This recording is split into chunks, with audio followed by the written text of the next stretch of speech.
और रमेश सिंह अरोड़ा साहब भी हैं, कमिश्नर लाहौर जैद साहब भी हैं, हमारे CEO waste management company Babar साहब भी हैं।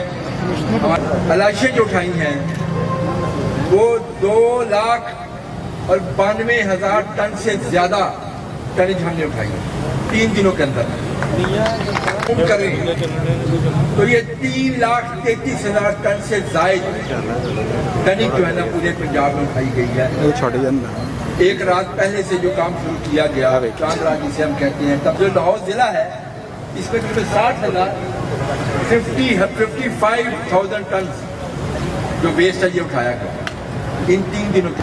और सबसे इम्पोर्टेंट जो हमारे असल हीरोज हैं, हमारे जो सैनिटरी वर्कर्स हैं, मेरे राइट साइड पे यहाँ पे खड़े हैं, रज़ा के मौके पे जो मुश्किल आती थी कि सफाई के बाद जिन एरियाज में जहाँ कुर्बानी की जाती थी वहाँ से बदबू आती थी, उसको अर्के गुलाब के साथ और फिनाइल के साथ धो दिया गया।